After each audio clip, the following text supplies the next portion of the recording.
pelaksanaan budaya positif di kelas Anda, jadi di kelas masing-masing ya, mohon nanti menjawab. Yang ketiga, apa yang Anda harapkan pada peserta didik Anda berkaitan dengan budaya positif? Kita minta dulu guru kelas 1. Guru kelas 1 mana guru kelas 1? Nih, guru Kelas 1 coba, silakan guru kelas 1 dulu menjelaskan.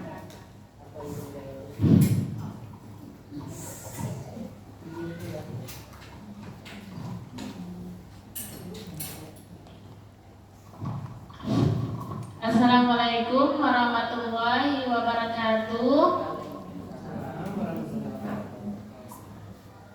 Baiklah, untuk anak kelas 1, budaya positif itu adalah kebiasaan anak yang nilainya ke arah positif, Bu. Seperti mau keluar, kan anak kelas 1 baru masuk nih, harus permisi dulu. Itu adalah budaya positif.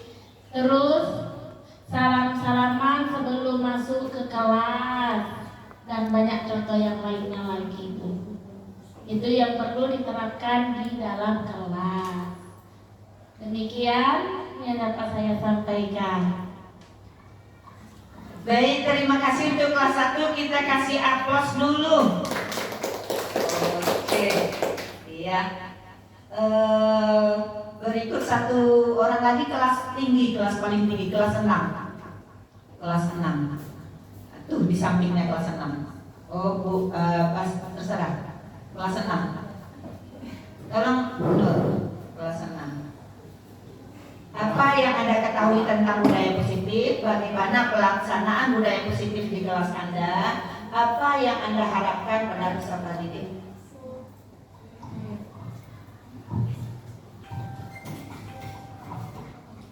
Terima kasih atas waktu dan kesempatan yang diberikan oleh Ibu. Kalau menurut saya sebagai wali kelas 6, budaya positif itu budaya atau kebiasaan yang baik diterapkan ke semua anak dan juga gurunya, di mana budaya positif itu seperti melaksanakan tata tertib, terus bersama teman, terus bersikap nasionalisme, terus selalu toleransi terhadap sesama. Seperti itu aja yang dapat saya ucapkan. Atas kesempatannya saya ucapkan terima kasih. Terima kasih, tepuk aplaus dulu buat kelas 6. Sekarang kita minta kelas yang di tengahnya. Kelas 1, 6 berarti 3 ya. Kelas 3. Silakan kelas 3. Apa yang Anda ketahui tentang budaya positif? Bagaimana pelaksanaan di kelas? Dan apa yang diharapkan? Oke, budaya positif untuk kelas 3 biasanya kebiasaan murid yang dapat berkembang menjadi pribadi yang positif. Contoh, kalau seperti hari Senin seandainya ya, anak itu datang tepat waktu. Kemudian kalau untuk pelaksanaan positif ya, pelaksananya itu mungkin pada hari Senin itu ya, kita lihat anak-anak itu datang tidak tepat waktunya. Kemudian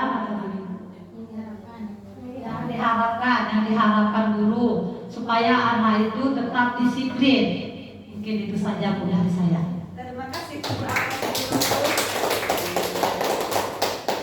Terima kasih Bapak Ibu. Bapaknya tidak ada ya. Terima kasih Ibu telah memberi sampel pengetahuan dan pengalaman budaya positif di SDN 130. Selanjutnya kita lihat apa itu konsep inti budaya positif. Konsep inti budaya positif itu ada 6. Yang pertama, disiplin positif dan nilai-nilai kebajikan universal. Yang kedua, teori motivasi, hukuman, penghargaan, dan restitusi. Yang ketiga, keyakinan kelas. Yang keempat, kebutuhan dasar manusia dan dunia berkualitas. Yang kelima, restitusi, 5 posisi kontrol. Dan yang keenam, restitusi segitiga restitusi. Baik. Nah, baik, disiplin positif dan nilai kebajikan universal, teori kontrol Dr. William Glazer. Ilustrasi guru mengontrol murid. Jadi guru bisa mengontrol murid itu hanya ilusi, hanya dalam pikiran kita. Sebenarnya tidak bisa guru mengontrol siswa.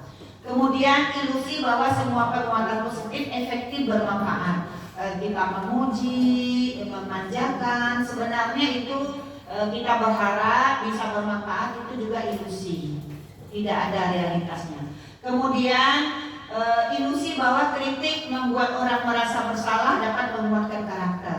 Jadi kalau kita mengkritik orang agar orang itu merasa bersalah dengan tujuan menguatkan karakter, itu juga salah, itu hanya ilusi. Itu. Kemudian yang keempat, ilusi bahwa kritik dan membuat orang merasa bersalah. Oh sama ya, kita majukan aja. Nah ini dia, seseorang bisa berubah dari paradigma stimulus kepada pendekatan teori kontrol.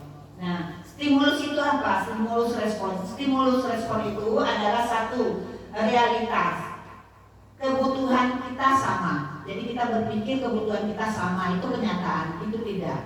Kalau teori kontrol itu sebenarnya kebutuhan setiap orang itu berbeda, itu realitasnya. Jadi realitas dalam stimulus respon, kebutuhan kita sama, tetapi teori kontrol realitasnya atau kenyataannya kebutuhan kita berbeda. Kemudian yang kedua, semua orang melihat hal yang sama. Setiap orang melihat hal yang sama. Kenyataannya menurut teori kontrol, setiap orang memiliki gambaran berbeda untuk satu hal. Jadi kalau kita melihat sesuatu itu biru, bisa aja orang lain melihatnya kuning. Jadi itu kita harus pahami. Yang ketiga, kita mencoba merubah agar orang sama dengan kita. Itu menurut stimulus respon. Kalau teori kontrol, kita harusnya berusaha memahami pandangan orang lain tentang dunia. Jadi kita tidak sama pandangan tentang dunia, itu kita terima dengan baik. Kemudian yang keempat, kita mencoba merubah orang agar sama dengan kita. Yang keempat, semua perilaku memiliki tujuan. Jadi walaupun mereka tidak sama perilakunya dengan kita, ya kita pahami aja, karena setiap perilaku pasti ada tujuannya. Kemudian yang kelima, perilaku buruk dianggap suatu kesalahan. Terkadang kita melihat anak melakukan suatu di luar keinginan kita di kelas, dianggap itu suatu kesalahan. Itu menurut stimulus respon. Namun kalau menurut teori kontrol, Anda tidak bisa mengontrol orang lain. Anda tidak bisa mengontrol orang lain. Kemudian yang ketujuh, pemaksaan pada saat bujukan gagal. Jadi kalau kita membujuk anak-anak, ayo diam, tidak bisa. Akhirnya kita pukul meja, kita marahi. Itu kan pemaksaan. Itu menurut stimulus respon. Kita memberi stimulus, kita mengharapkan respon sesuai dengan pikiran kita. Namun kalau menurut teori kontrol, kolaborasi, konsensus, menyatakan pilihan. Jadi ditanya, maunya seperti apa agar kamu diam? Maunya bagaimana? Apa yang kamu harapkan? Jadi kita tidak bisa memaksa. Kemudian yang kedelapan, model berpikir menang kalah. Selama ini kita, termasuk saya, ini pelajaran untuk diri saya sendiri, juga kita semua, kita selalu berpikir menang kalah. Menang kalah itu apa? Apa yang kita paksakan diterima orang lain, atau yang kita kehendak kita terhadap orang lain, kita harap itu harus terjadi. Itu menang kalah. Saya menang, dan dalam pikiran kita saya menang, dia kalah. Ternyata itu menurut stimulus respon, kita memberikan stimulus dan responnya kita harapkan sesuai kemauan kita. Namun teori kontrol tidak begitu.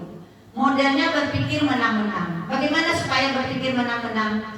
Jadi apapun yang akan kita mau, apapun yang kita kehendaki, diutamakan kolaborasi.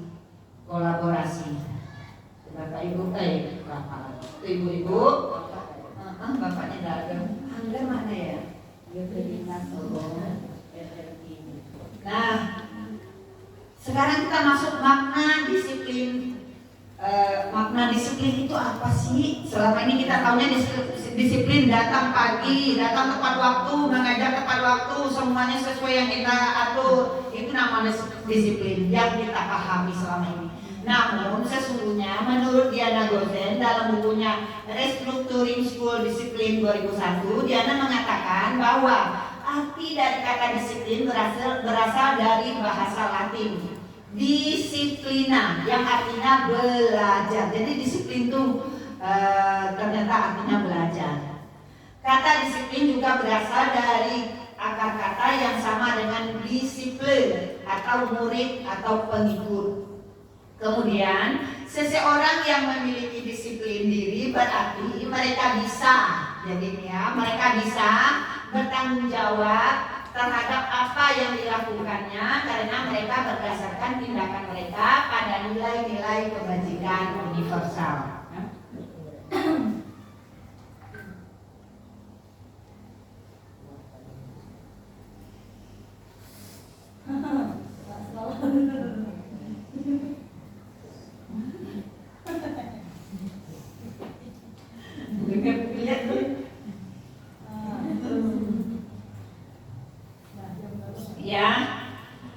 Kebutuhan dasar manusia ada yang mempengaruhi tingkah laku kita, perbuatan kita, yaitu kebutuhan dasar kita. Jadi kita bisa memahami peserta didik kita dengan tingkahnya yang aneh menurut kita dan beragam kemampuannya, dan kita bisa memahami dengan melihat kebutuhan dasar mereka.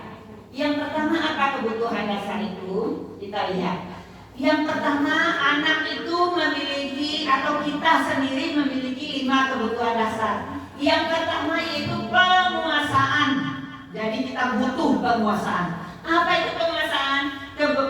Penguasaan adalah kebutuhan pengakuan atas kemampuan.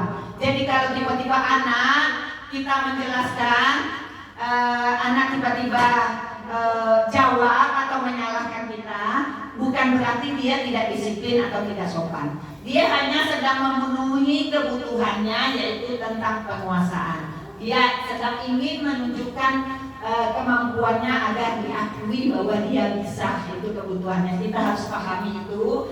Kemudian kebutuhan kesenangan, kebutuhan merasa senang. Terkadang kita lagi belajar, anak ganggu temannya, anak tertawa, anak bermain. Berarti dia ada kebutuhannya yang tidak terpenuhi saat itu. Apa kebutuhan yang tidak terpenuhi? Kesenangan. Artinya kita harus berpikir bagaimana pembelajaran kita buat supaya kebutuhan senang itu terpenuhi di kelas kita, agar tidak terjadi seperti tadi, teman mengganggu temannya, berbuat sesuatu yang membuat orang tertawa. Ya, nanti kita lihat kepada diri kita. Apa kebutuhan yang menyenangkan itu sudah kita sajikan di kelas kita atau belum?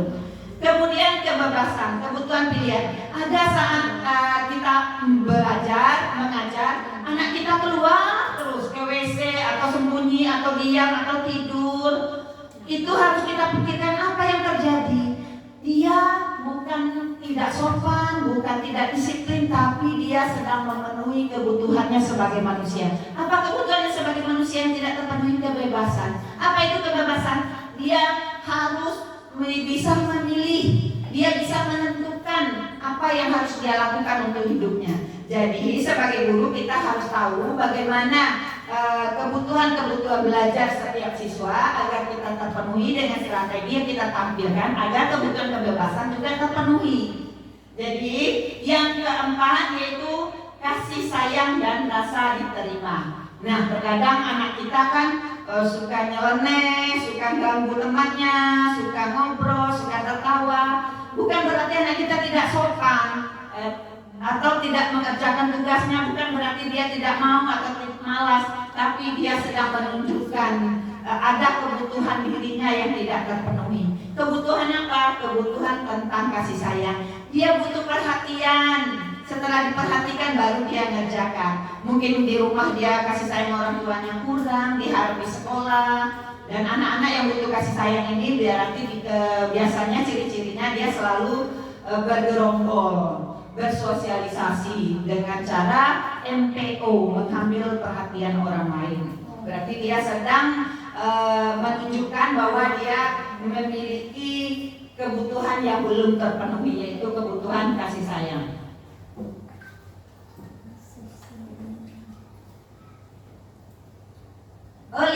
Yang kelima tadi itu ada 4, ternyata baru ada 5. Satu lagi kebutuhan hidup, kebutuhan dasar hidup, yaitu kebutuhan makan, kebutuhan bertahan hidup.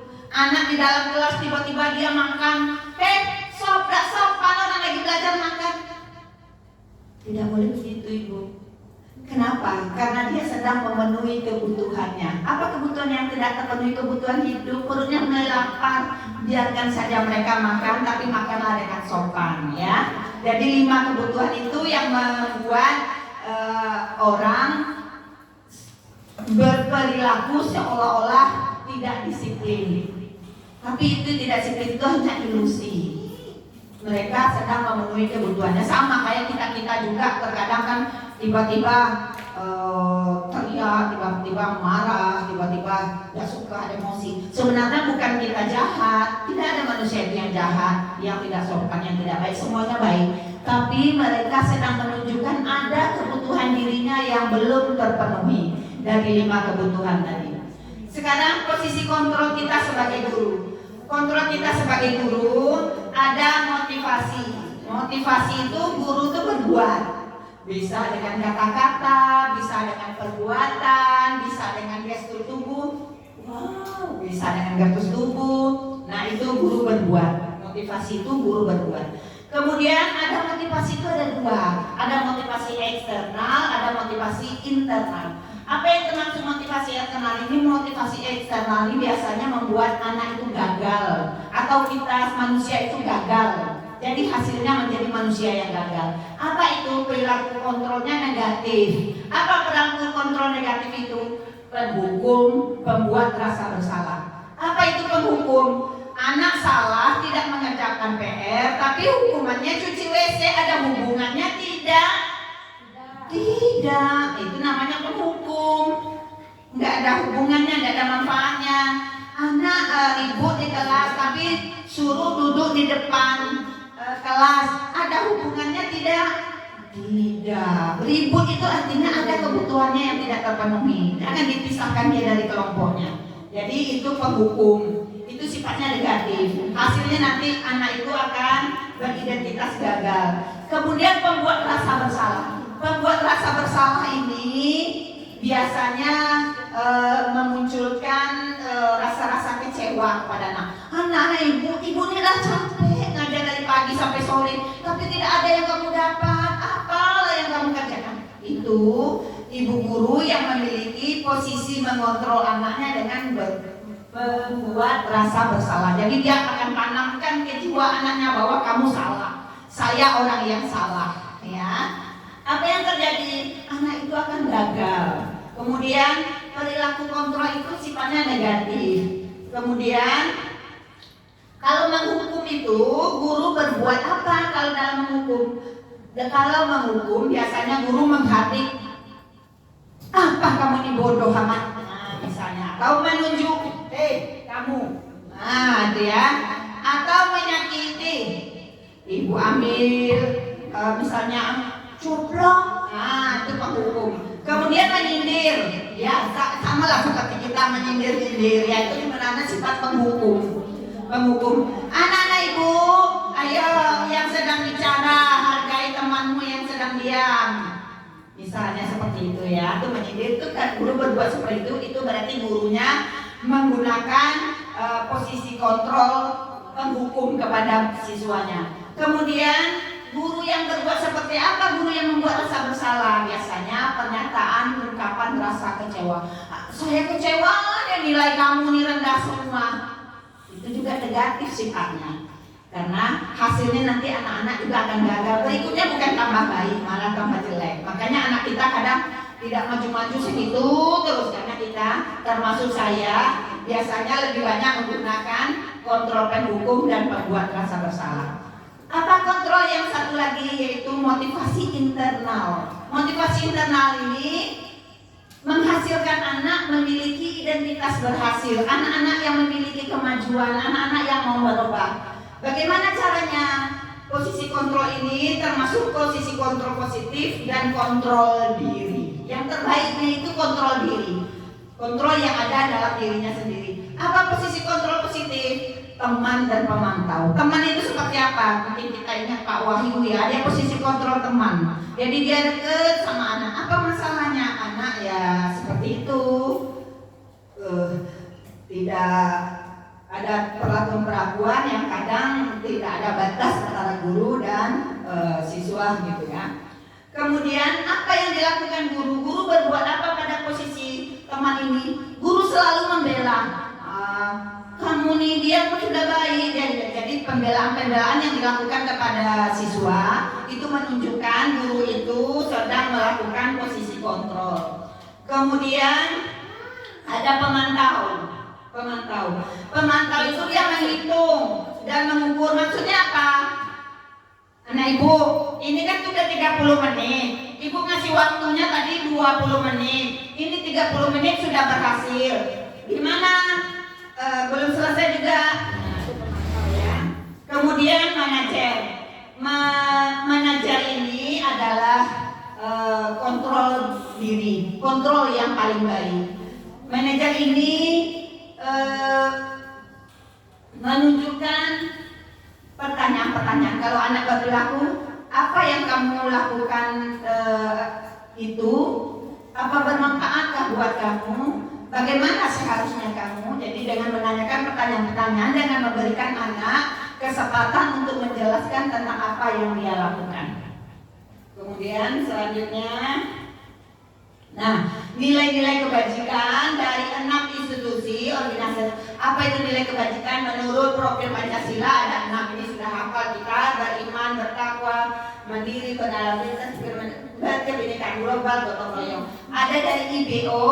Apa itu kebajikan universal? Yaitu sikap murid, toleransi, rasa hormat, integritas, mandiri, menghargai, antusias, empati, dan seterusnya. Begitu juga dengan 9 pilar karakter Indonesia High-Tech Foundation atau IHF. Cinta Tuhan, kemandirian, kejujuran, hormat, dan seterusnya. Kemudian petunjuk seumur hidup, dan ada lagi D Seven Essential Features, ada 7: empati, suara hati, kontrol diri, rasa hormat, kebaikan, toleransi, keadilan. Itu kebajikan universal. Kemudian ada lagi the feature proyek nilai-nilai kebajikan: peduli, rajin, integritas. Itu ada jabarannya juga masing-masing. Dan nilai-nilai seperti inilah yang akan kita tanamkan kepada anak agar dia yakin nilai-nilai tersebut harus ada dalam dirinya. Kemudian selanjutnya teori motivasi, hukuman dan penghargaan restitusi di anak dosen. Ada 3 perilaku manusia. Yang pertama, untuk menghindari ketidaknyamanan atau hukuman. Yang kedua, untuk mendapatkan imbalan penghargaan dari orang lain, untuk menjadikan orang lain yang mereka inginkan menghargai diri sendiri dengan nilai-nilai yang mereka percaya. Ini teori motivasi yang membuat kita berlaku atau berbuat. Kemudian menurut Alficon, wawancara annual conference mengemukakan baik penghargaan maupun hukuman adalah cara-cara mengontrol perilaku seseorang yang menghancurkan potensi untuk pembelajaran yang sesungguhnya. Jadi penghukum itu menghancurkan Bapak Ibu. Pengaruh jangka pendek dan jangka panjang. Penghargaan efektif jika kita menginginkan seseorang melakukan sesuatu yang kita inginkan dalam jangka pendek. Kemudian jika kita menggunakan penghargaan lagi dan lagi atau menggunakan penghargaan secara berulang, maka orang tersebut akan bergantung pada penghargaan. Jadi kalau anak dapat sesuatu yang baik, kita beri penghargaan. Kalau terus-menerus kita lakukan, itu bisa menjadi ketergantungan, itu bisa menjadikan identitas gagal pada diri anak kita. Kemudian jika kita mendapatkan penghargaan untuk melakukan sesuatu yang baik, maka selain kita senantiasa berharap mendapatkan penghargaan tersebut, kita pun menjadi tidak menyadari tindakan baik. Jadi datang ke sekolah pagi-pagi supaya dipuji kepala sekolah, atau supaya absennya terlihat cepat, terus habis itu pulang lagi, itu kan niatnya mendapatkan penghargaan. Jadi itu motivasinya ekstern. Hal ini akan membuat identitas gagal. Selanjutnya hukuman konsekuensi dan restitusi. Ini sudah ya. Restitusi. Nah, ini restitusi sebuah cara menanamkan disiplin positif pada anak. Apa itu restitusi? Restitusi adalah proses menciptakan kondisi bagi murid untuk memperbaiki kesalahan mereka sehingga mereka bisa kembali pada kelompok mereka. Jadi tujuannya adalah mereka kembali pada kelompok mereka. Ciri-ciri restitusi: 1, bukan untuk menebus kesalahan, namun untuk belajar dari kesalahan. Kemudian memperbaiki hubungan. Yang ketiga, restitusi tawaran bukan paksaan. Jadi tawaran bukan paksaan. Kemudian restitusi itu menuntun untuk melihat ke dalam diri. Kemudian mencari kebutuhan dasar yang mendasari tindakan.